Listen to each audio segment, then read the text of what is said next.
Kita dah sampai tajuk istihadah. Istihadah ni ialah darah penyakit yang keluar melalui kemaluan depan wanita sahaja. Orang lelaki tak ada istihadah. Darah penyakit, dia bukan haid, bukan nifas. Haid yang tu kitaran bulanan, darah kotor yang keluar dalam kitaran bulan, haid. Nifas yang keluar, darah yang keluar selepas melahirkan anak, yang tempoh kebanyakannya 40 hari, nifas. Istihadah ialah darah penyakit. Darah penyakit dia boleh puasa. Bagi perempuan yang mengalami istihadah yang berpuasa fardu atau sunat, dia ni perempuan yang keluar darah istihadah tidak boleh menyumbat di alat sulitnya kerana ia boleh membatalkan puasa. Dalam perenggan ni dia nak terangkan perempuan yang keluar darah istihadah jangan sumbat sesuatu ke dalam, kain ke apakah, jangan sumbat untuk menahan darah tadi ni. Ini bukan darah haid, ini darah penyakit ni. Jadi perempuan yang istihadah boleh berpuasa, bukan boleh, mesti berpuasa macam biasa. Sebab itu istihadah bukan haid. Cuma ulama nak beritahu, orang perempuan yang istihadah boleh tak dia sumbat di dalam? Dia nak sumbat dalam. Hukumnya hati-hati. Perempuan yang istihadah keluar darah penyakit ni, kalau dia sumbat masuk dalam, yang tu boleh membatalkan puasa. Kemudian haid. Tajuk haid pula. Ke surat 84. Haram berpuasa jika haid dan nifas. Dua. Tadi istihadah, darah istihadah wajib puasa. Cuma jangan sumbat. Boleh membatalkan puasa. Yang seterusnya haid dan nifas. Orang yang keluar haid ataupun keluar nifas boleh tak berpuasa? Ijma' mengatakan haram berpuasa. Puasa apa? Sama ada puasa wajib atau sunat. Bagi perempuan yang haid dan nifas, jika keduanya berpuasa, iaitu perempuan yang keluar haid ataupun perempuan yang keluar nifas, puasa juga, maka puasa itu tidak sah. Tak sah satu, haram yang kedua. Tak sah lain, haram lain. Dah tak sah, haram pula. Dua hukum tu. Itu dua hukum. Dua hukum kepada wanita yang haid berpuasa ataupun wanita yang nifas berpuasa. Masalah seterusnya, macam mana pula kalau haid berhenti pada waktu siang Ramadan? Siang Ramadan, orang ni semua tengah puasa. Dia haid, dia tak puasa lah hari tu, keluar darah haid. Tiba-tiba pukul 11.30 pagi, darah haid berhenti. Macam mana? Apa yang dia perlu buat, wanita tersebut? Seorang perempuan yang haidnya berhenti pada waktu siang Ramadan, 11.30 pagi, siang Ramadan contoh, ataupun 3.40 petang, ataupun pukul 7.05 petang, nak dekat maghrib dah tu, apa dia perlu buat? Seorang perempuan yang haidnya berhenti pada waktu siang Ramadan, dia hendaklah imsak. Imsak ni dia kena menahan diri daripada makan dan minum, seperti orang-orang yang berpuasa. Yang tu je lah, tak berdosa apa. Darah haid dia berhenti pukul 3 suku petang, 3.15 petang. Dia nak niat puasa macam mana? Memang tak niat puasa dah, dan hari itu memang dia dalam keadaan sedang tidak berpuasa. Maka tindakan dia ialah imsak, berhenti, tidak boleh, dia kena menahan diri daripada makan dan minum. Masalah ketiga tentang haid. Haid berhenti sebelum imsak. Yang ni, yang dimaksudkan imsak di sini pula ialah sebelum subuh, yang beberapa minit sebelum subuh tu, yang disunatkan tidak memakan dan minum. Sunat tak makan dan minum beberapa minit sebelum subuh, kerana itu dinamakan waktu imsak. Okey. Satu orang perempuan ni darah haid dia berhenti sebelum imsak. Berhenti, dia masuk-masuk bilik yang apa, basuh, berhenti. Apa dia nak buat?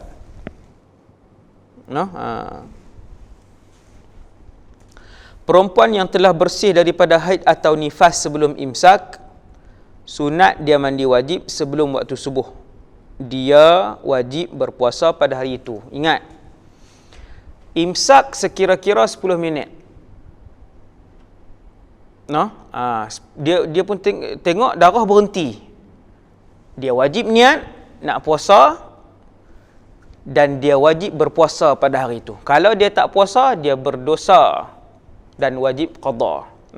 Wajib qada dan berdosa lah, hukum tambahan. Sebab dia ada waktu yang dia dalam keadaan suci yang membuatkan dia sempat untuk berniat. Maka dia wajib untuk puasa. Mandi tak sempat ustaz. Kita bukan sembang soal mandi.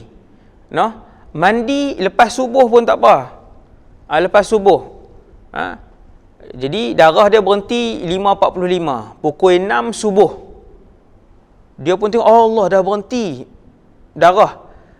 Bukan terkejut, maksudnya tadi dia tak sahur lah sebab dia dalam tempoh haid. Mungkin haid dia baru hari ketiga, baru hari keempat dalam tempoh haid. Jadi dia bangun tu untuk masak kepada anak-anak ataupun suami.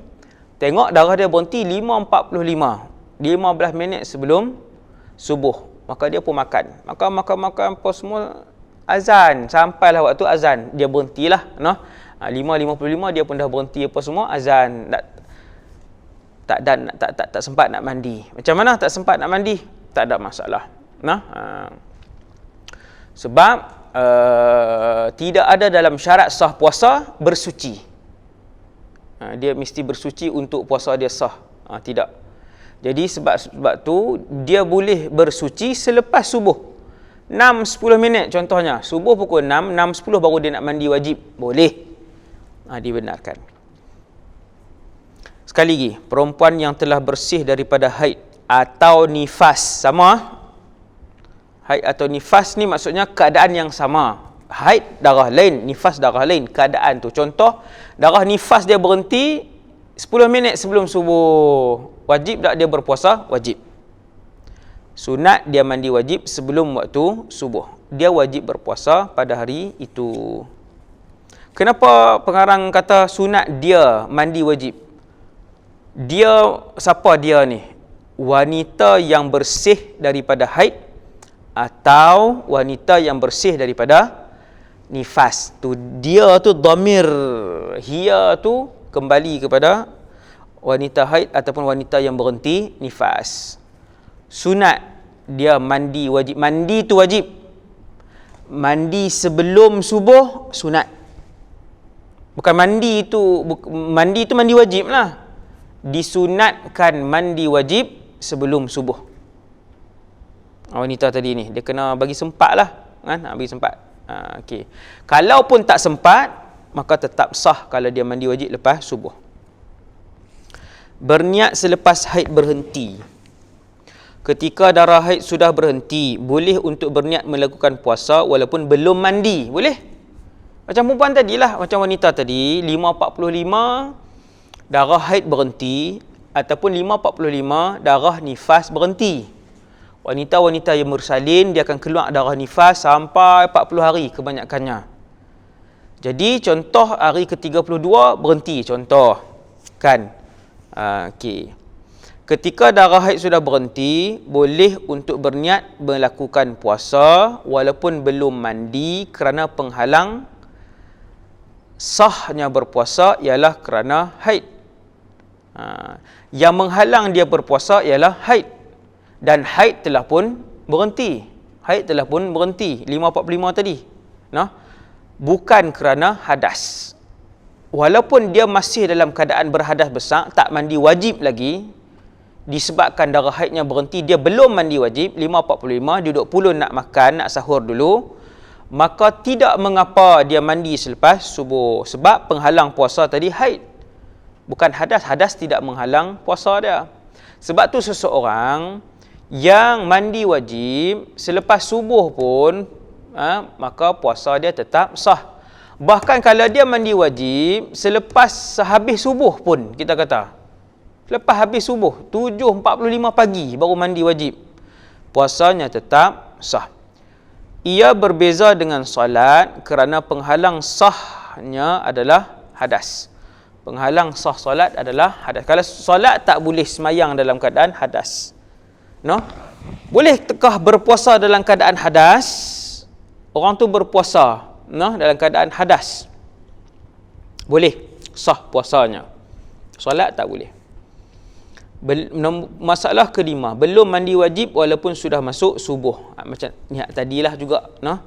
Sah puasa perempuan yang sudah suci daripada haid, maksudnya sudah berhenti daripada haid, tetapi belum mandi wajib walaupun sudah masuk waktu subuh.